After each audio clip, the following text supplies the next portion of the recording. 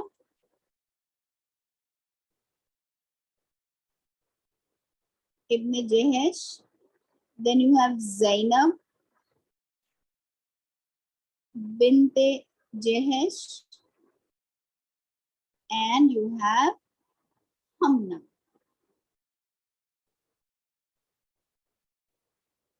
bint Jahesh.